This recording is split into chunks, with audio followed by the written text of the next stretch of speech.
days, have you ever felt like you're standing in the middle of a divine mystery? Like there's something happening just beneath the surface of your life, but you can't quite see it. Maybe you've been praying, waiting, even wrestling with doubt, wondering if God has forgotten you. Let me assure you, He hasn't. In fact, while you've been straining your eyes to see His hand at work, He's been moving in ways you couldn't even imagine. Behind the curtain of your circumstances, in the unseen places, the God who never sleeps has been orchestrating every detail for your good and His glory. You see, our God is a God of purpose. He doesn't do random. He doesn't do accidents. Every season, every struggle, every closed door, it's all part of a divine script that He's writing in your life. And sometimes, when the waiting feels heavy and the answers seem delayed, it's not because He's inactive. It's because He's working behind the scenes in ways you wouldn't believe if He showed you right now. Maybe you're in a season where nothing makes sense. The job didn't come through, the relationship didn't heal, the promise seems farther away than ever. But what if I told you that right now, in this very moment, God is aligning things you can't see? What if the delay isn't a denial, but divine preparation? What if the struggle isn't a sign of His absence, but evidence of His refining work in you? Today we're going to uncover 7 undeniable signs that God is working behind the scenes in your life, even when you can't perceive it. These are the quiet whispers of His faithfulness, the subtle fingerprints of His sovereignty. And if you've been feeling overlooked, if you've been questioning whether He's even paying attention, this word is for you. Because the truth is, the most powerful moves of God often happen in the unseen places before they ever manifest in the visible. So lean in, sister. Open your spiritual eyes, because the God who parted the Red Sea, the God who shut the mouths of lions, the God who brought dry bones to life, that same God is working on your behalf. And before this message is over, you're going to see His hand in your life in ways that will leave you in awe. Let's dive in. You've been praying, believing, and standing on God's promises. Yet nothing seems to be happening. The job hasn't come through. The healing hasn't manifested. The relationship hasn't been restored. The door you've been knocking on remains shut. And in the silence, the enemy whispers the same old lie. God has forgotten you. Maybe His promises aren't for you after all. But let me speak truth to your spirit right now. Divine delays are not denials. What looks like a pause in your story is actually purposeful preparation in God's plan. Think about Joseph, dreaming of greatness only to be thrown into a pit, sold into slavery, falsely accused and forgotten in prison. If anyone had reason to believe God had abandoned him, it was Joseph. Year after year, setback after setback, yet all the while God was working behind the scenes. What looked like delays were actually divine setups. The pit wasn't his destination. The prison wasn't his final stop. God was orchestrating every hardship, every betrayal, every silent season to position Joseph for a purpose far greater than he could have imagined. And when the time was right, not a moment too soon, not a second too late, God elevated him to the palace. Or consider the Israelites, trapped between the Red Sea and Pharaoh's advancing army. In their eyes, it looked like God had led them straight into a dead end. But what seemed like a delay in their deliverance was actually a divine setup for a miracle they would never forget. God didn't part the waters the moment they cried out. He allowed them to stand there, hearts pounding, backs against the sea, before He made a way where there seemed to be no way. Why?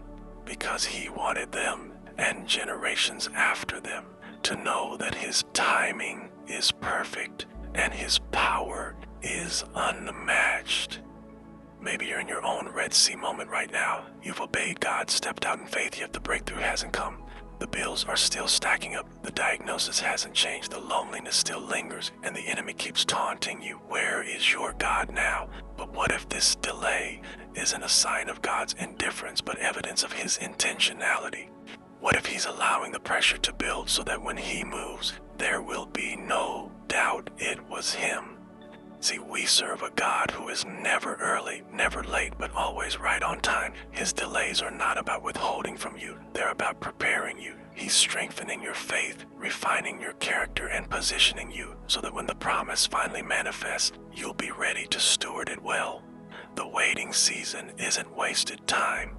It's the space where your trust in God is deepened, where your spiritual muscles are strengthened, where your heart is aligned with His.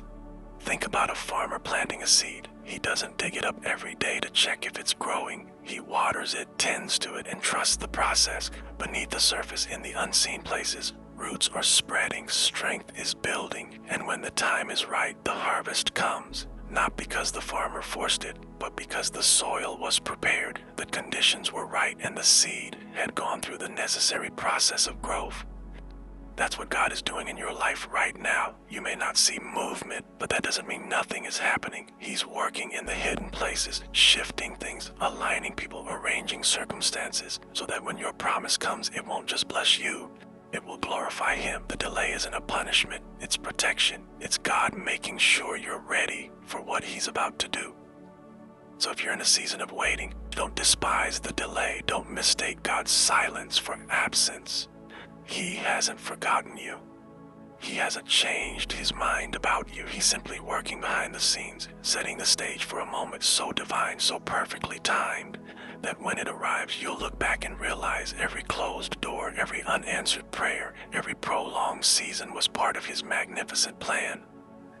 Stand firm, keep believing, keep praying, because your delay is not your denial, it's your divine setup.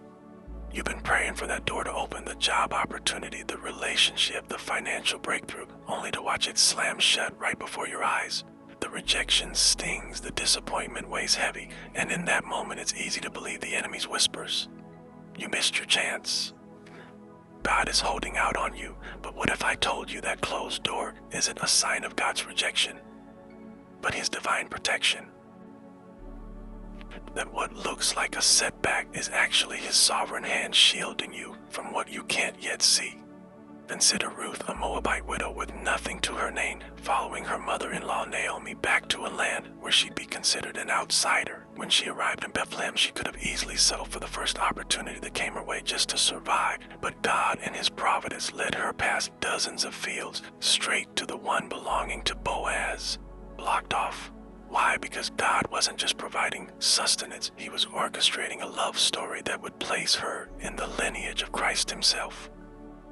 Or think about Paul and Silas in Acts 16. They set out to preach in Asia, but Scripture tells us the Spirit of Jesus would not allow them. Later they tried to enter Bithynia, but again the Spirit of Jesus would not allow them. These weren't random roadblocks. They were divine detours leading them straight to Philippi, where a businesswoman named Lydia would become Europe's first convert. That prison cell they ended up in, the very place where their midnight praise would trigger an earthquake of salvation for an entire household. How many times have you prayed for God to open a door, only to watch it remain firmly shut? That job you didn't get, the one that would have consumed all your time and taken you away from your family. That relationship that fell apart, the one that would have drained you spiritually and emotionally. That business deal that collapsed, the one built on shaky foundations. What you saw as rejection was actually God's. For He knows what you don't know. He sees what you can't see. And sometimes His greatest mercy comes in the form of a door He won't let you walk through. Human nature wants immediate gratification. We see a door that looks good, the salary is right, the timing seems perfect, the opportunity appears blessed, and we can't understand why God would block it. But Scripture reminds us, there is a way that appears to be right, but in the end it leads to death. Proverbs 14:12. God isn't just thinking about your right now, He's protecting you forever. That closed door isn't keeping you from your destiny, it's keeping you from derailing it. Think about a loving parent preventing their child from touching a hot stove. The child only sees something shiny and interesting. They cry when their hand is slapped away. They don't understand the burn they've been spared. That's how our Heavenly Father operates. We see the appealing exterior, the impressive title, the attractive partner, the lucrative opportunity. But God sees the hidden dangers, the toxic work environment, the spiritually mismatched relationship, the deal that would compromise your integrity. His closed doors aren't punishments. They're protections. David understood this when he wrote, "The Lord is my shepherd. He leads me in paths of righteousness." Psalm 23, notice, he doesn't just lead us to green pastures, but away from dangerous ones. Sometimes his guidance comes in what he withholds as much as what he provides. That unanswered prayer, that dream that didn't materialize, that path that suddenly became blocked. That's not God being cruel. That's God being careful with your heart, your calling, your future. In this age of instant everything, we've lost the art of trusting God's timing. We want what we want when we want it, but our Father knows exactly what we need, exactly when we need it. That closed door isn't the end of your story, it's the redirection to your true destiny. Every no is positioning you for God's greater yes. Every blocked path is making way for His perfect way. Every rejection is divine protection, preparing you for the connection, the opportunity, the blessing that aligns perfectly with His purpose for your life. So the next time you face a closed door, don't despair. Don't assume God has forgotten you. Instead, thank Him, worship Him. Trust that the same hand that closed this door is already opening another one that leads to a future better than anything you could have planned for yourself. The key is to keep moving forward in faith, knowing that your loving Father is guiding every step, protecting every turn, and working all things together for your good. Life rarely follows the straight path we envisioned. Just when you think you've got the roadmap figured out, career steps lined up, relationships on track, life goals in order, suddenly you find yourself taking an unexpected detour. The job transfer comes through to a city you never planned to live in. The relationship you were certain about dissolves. The health diagnosis changes everything. In these moments, it's tempting to panic, to grasp for control, to question whether God has lost the script of your life. But what if these seeming course corrections aren't accidents at all? What if your unexpected detours are actually God's divine redirections? Consider Esther, a young Jewish girl living quietly in exile when suddenly she's swept into the king's harem, forced into a beauty pageant she never asked to join. Every step must have felt like a wrong turn, taken from her family, subjected to months of beauty treatments, thrust into a life of royal politics. Yet this winding, uncomfortable path positioned her for such a time as this, to save her entire people. What looked like a series of unfortunate events was actually God placing her exactly where she needed to be. The Bible is full of stories where God redirects through what appears to be detours. Joseph's path from favored son to slave to prisoner to prime minister wasn't a straight line. David went from shepherd boy to court musician to wilderness fugitive before becoming king. Even Jesus himself took what seemed like a detour through Samaria just to have a divine appointment with one thirsty woman at a well. Time and again we see that God doesn't always move in straight lines, but He always moves with purpose. When your life takes an unexpected turn, it's natural to respond with fear or frustration. We want clarity, we want control, we want to see the whole map before we take the first step. But faith requires trusting that the one who sees the end from the beginning is navigating your journey. That closed door, it's a redirection. That failed plan, it's a course correction.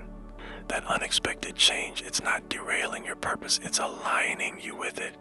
Modern life conditions us to believe that efficiency equals value. The fastest route is always the best one, but God isn't concerned with shortcuts. He's committed to shaping our character. The scenic route through the wilderness taught Israel dependence on God. Paul's imprisonment produced letters that would shape Christian theology for centuries. Your detour isn't just about changing your location, it's about transforming your heart. Those extra miles, they're building spiritual endurance. That unplanned stop, it's developing patience. The slower pace, it's teaching you to listen for God's voice in new ways. Some of the most profound spiritual growth happens not on the mountaintops, but in the wilderness places we never planned to visit. It's in these detours that we discover God's faithfulness in fresh ways. When the familiar landmarks disappear, we learn to navigate by faith rather than sight. When our own plans fail, we experience His provision in unexpected places. That career setback might be preparing you for an opportunity you couldn't have imagined. That relationship ending might be protecting you from a future heartbreak. That dream deferred might be growing you into someone who can handle the fulfillment of it. Our human perspective is limited to the present moment, but God sees the full tapestry He's weaving with your life, that thread that seems out of place. It's creating contrast that will make His pattern more beautiful, that color that doesn't seem to fit. It's providing depth you can't yet appreciate. The Master Weaver knows exactly how each unexpected twist contributes to the whole. Your detour isn't evidence of God's absence. It's the very means through which He's actively guiding you. This truth changes how we navigate life's surprises. Instead of resisting every unexpected turn, we can approach them with holy curiosity. God, what are you redeeming here? Rather than mourning lost plans, we can watch for new divine appointments. That difficult coworker, that inconvenient relocation, that health challenge, each becomes an opportunity to discover God's grace in fresh ways. The detour becomes the path where we encounter God's presence most powerfully, just as Moses met God in the wilderness bush, Jacob at Bethel, and Elijah in the cave. When life forces you onto an unplanned path, remember, God specializes in using what we would call detours to accomplish His perfect will. Your current circumstances don't define your destiny. The road may look different than you imagine, but the one guiding you remains faithful. Every unexpected turn is under His sovereign oversight. Every redirection part of His master plan. The same God who used a detour through Egypt to preserve Israel, a detour through Babylon to refine His people, and a detour through the cross to bring salvation, is still guiding His children today through every unexpected turn. There are seasons when heaven seems silent. You pray but hear no answer. You seek but find no open doors. You cry out but sense no presence. In these wilderness moments when God's voice seems absent and His hand appears still, the enemy whispers lies that God has abandoned you. But what if this very silence is sacred? What if God's quietness isn't neglect but nurture? The seasons when God seems most distant are often when He's doing His deepest work within you. Consider the 400 years of silence between the Old and New Testaments. After centuries of prophets speaking God's words, suddenly heaven went quiet. No burning bushes, no parting seas, no dramatic encounters, just silence. Yet in that stillness, God was preparing the most profound intervention in human history, the coming of Messiah. The silence wasn't absence, it was the sacred pause before the grandest revelation. And similarly, your seasons of spiritual silence aren't evidence of God's inactivity, but of His intentional preparation. He's working below the surface, developing in you what can only be formed in the quiet place. Elijah experienced this after his dramatic victory on Mount Carmel. One moment he's calling down fire from heaven, the next he's running for his life into the wilderness. In that cave of discouragement, he waits to hear from God, expecting another dramatic display. But God doesn't speak in the wind, earthquake, or fire this time. He comes in a gentle whisper. 1 Kings 19:12. The silence itself became the sacred space where Elijah rediscovered God's heart. Our human nature craves the spectacular, the immediate answer, the visible miracle. But some of God's most transformative work happens in the quiet spaces between His words. This truth confronts our microwave Christianity, our expectation of instant answers and constant spiritual highs. We want perpetual mountaintop experiences, but God knows we grow most in the valleys of waiting. Like a master vintner aging fine wine, or a skilled baker letting dough rise, God understands that some processes cannot be rushed. Your spiritual silence is an empty space. It's incubating space, that prayer that seems unanswered. It's developing perseverance, that dream that's delayed. It's building character, that need that remains unmet. It's teaching you to trust God's heart when you can't trace His hand.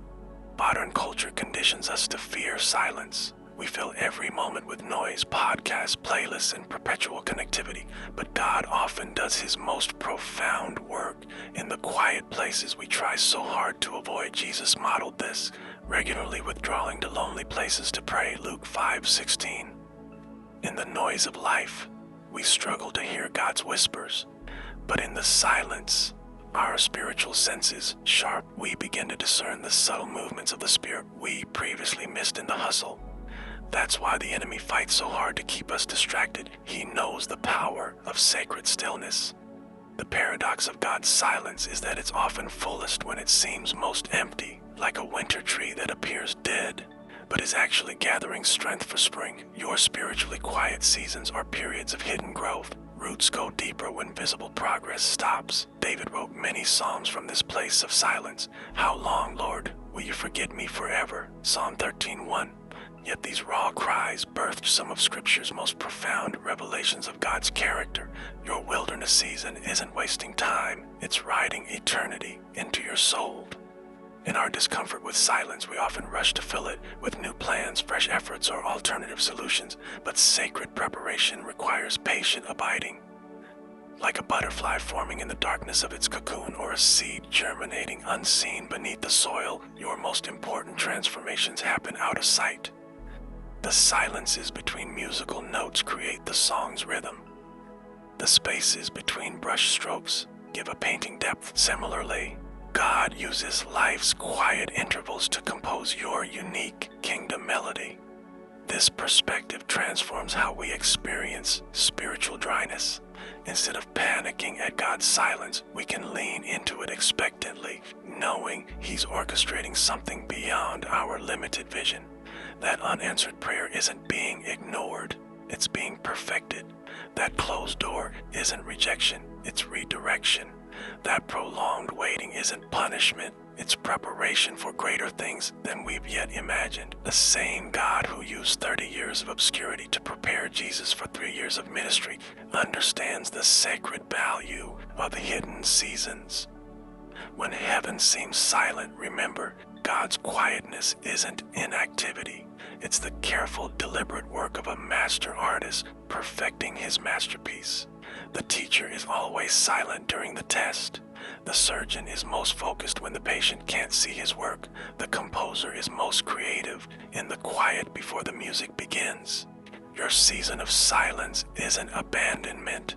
It's the sacred space where God is preparing you for what words cannot yet describe. The same God who spoke light into darkness with a word is carefully crafting something beautiful in your life's quiet places. The phrase, "small steps confirm big promises," encapsulates a profound truth about trust, consistency, and the incremental nature of credibility. At its core, it suggests that grand commitments or sweeping declarations are only as reliable as the minor, everyday actions that precede or follow them. A promise, no matter how ambitious or inspiring, gains substance through the accumulation of small, observable steps that align with its intent.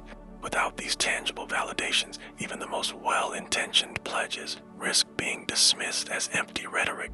Human psychology is wired to seek evidence before placing faith in words. When someone makes a significant promise, whether in personal relationships, leadership, or business, the initial reaction is often cautious optimism. People listen, but they also watch. They wait for signals that the promise is more than just an idea, that it is backed by a genuine willingness to act. These signals rarely come in the form of dramatic gestures.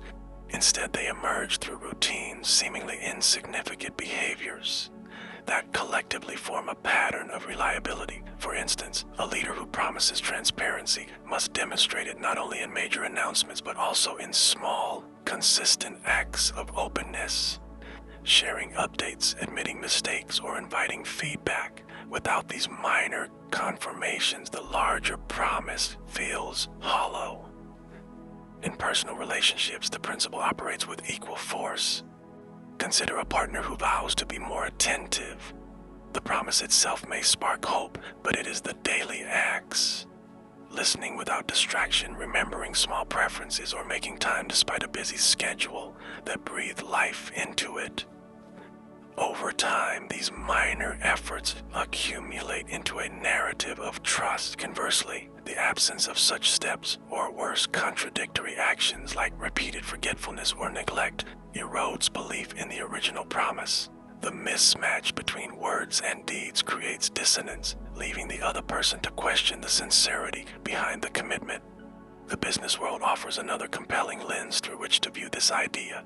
Companies frequently make bold claims about customer service, innovation, or ethical practices. practices, yet consumers and employees alike judge these promises not by their scale, but by the company's day-to-day operations. A brand that pledges exceptional customer care must deliver it in every interaction, from prompt responses to respectful handling of complaints. Single negative experience can undermine years of branding, precisely because it contradicts the larger narrative.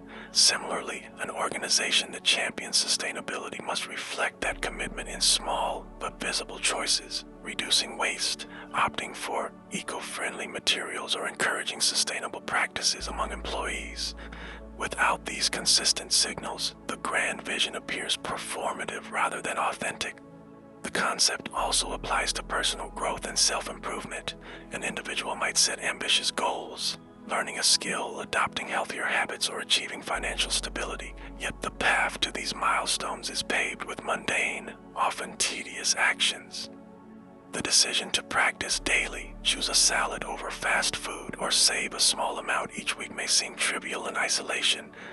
However, these micro-commitments serve as confirmations of the larger intention. They reinforce self-trust, proving that the goal is not just a fleeting desire, but a priority worth pursuing. Skipping these steps, on the other hand, creates a disconnect between aspiration and reality, making the end goal feel increasingly unattainable.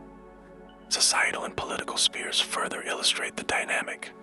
Public figures and institutions frequently make sweeping pledges: economic reform, social justice, environmental protection.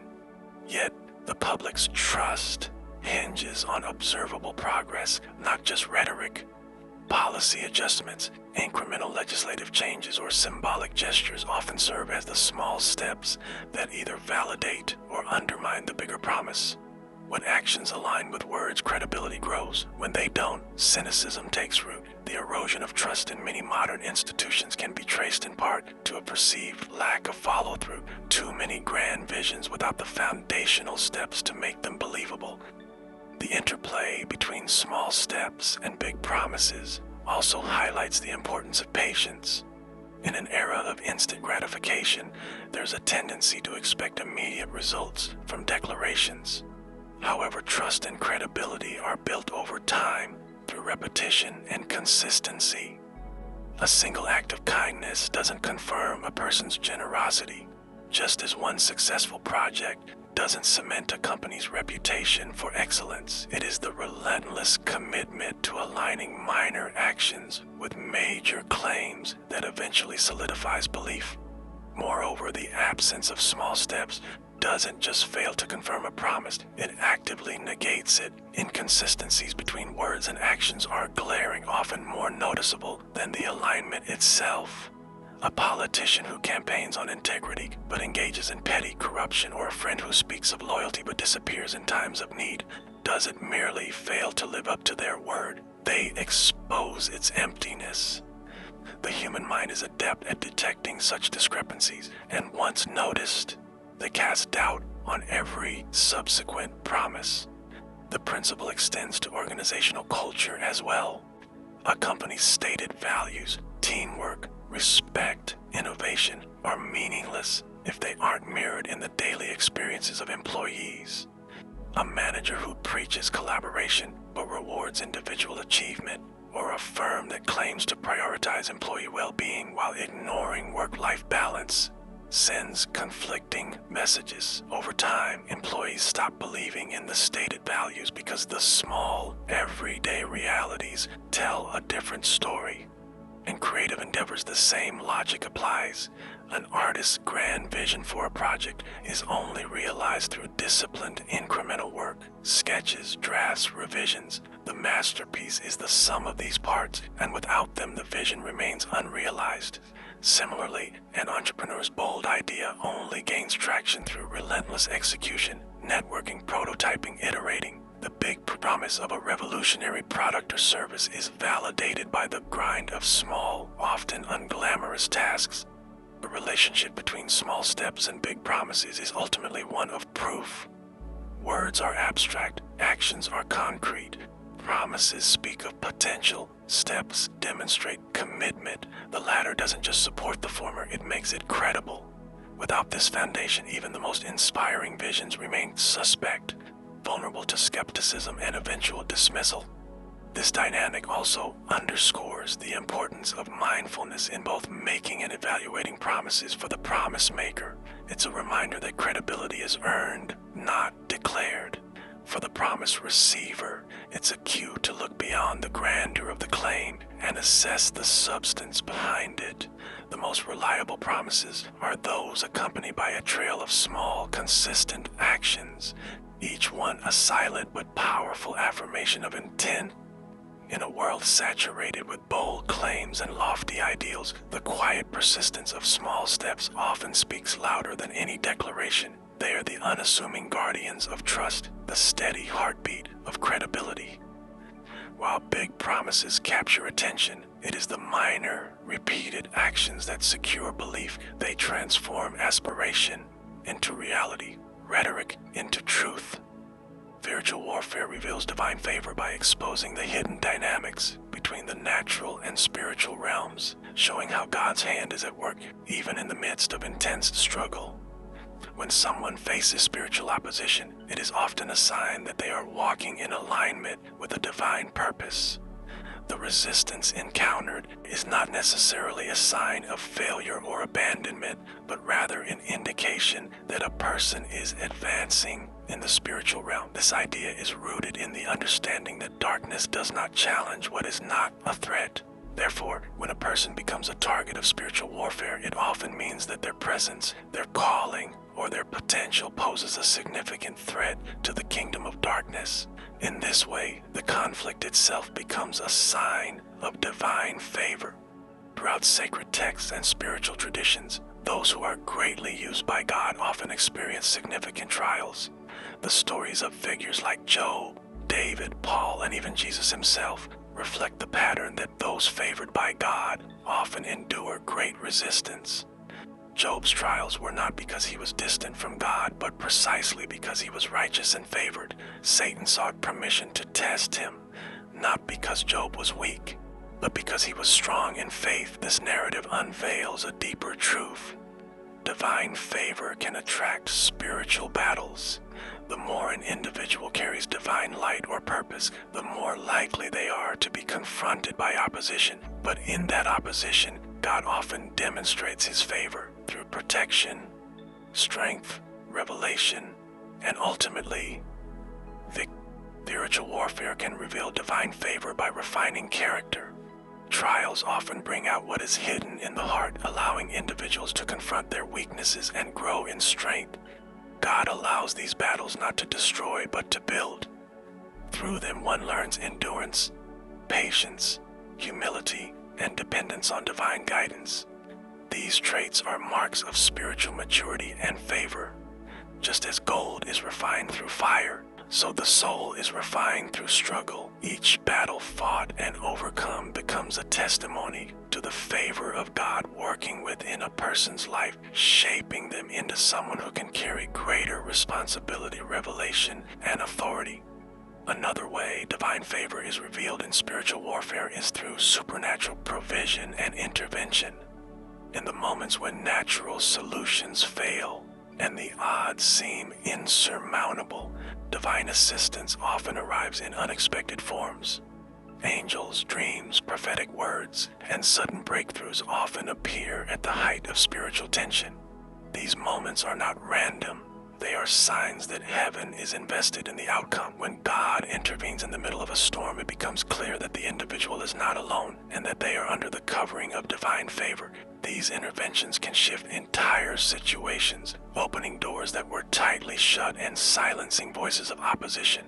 The miraculous does not show up where there is no need. It manifests in the middle of warfare to reveal that God is present and working on behalf of the faithful. Spiritual warfare also acts as a revealer of calling and identity. Many people discover their true spiritual assignment not in times of peace, but in times of struggle. The opposition they face points directly to the area of their greatest anointing, A person who is repeatedly attacked in a specific area, whether it's relationships, health, finances, or influence, may find that this is exactly where they are meant to operate in freedom and power, not just for themselves but for others. The enemy's efforts to block or sabotage are often the greatest clues to one's divine purpose. What is attacked the most is often what is most favored. This insight can reframe how one views suffering, not as punishment, but as a signpost of calling. In many cases, spiritual warfare also exposes hidden blessings. As people are pushed into deeper prayer, fasting, and seeking divine truth, they often encounter new dimensions of spiritual power. These dimensions might never have been accessed in comfort. Favor is not always about ease. It is about access, and warfare forces access. People dig deeper, cry louder, and become more alert to the things of the Spirit. In that process, revelations come and divine truths are unveiled. These are treasures hidden in darkness, only uncovered when the fight becomes unavoidable. Additionally, spiritual warfare cultivates intimacy with God. When human strength is no longer sufficient, people turn toward the divine in earnest desperation. And in that desperation, a deeper connection is formed. This closeness is one of the most powerful expressions of divine favor. It's not merely the absence of problems that defines God's favor, but the presence of God in the midst of them. Those who walk through the fire and still feel the nearness of God are those who understand favor at a level far beyond material success. They carry peace in chaos, clarity in confusion, and light in darkness. That peace is the unmistakable sign of divine favor.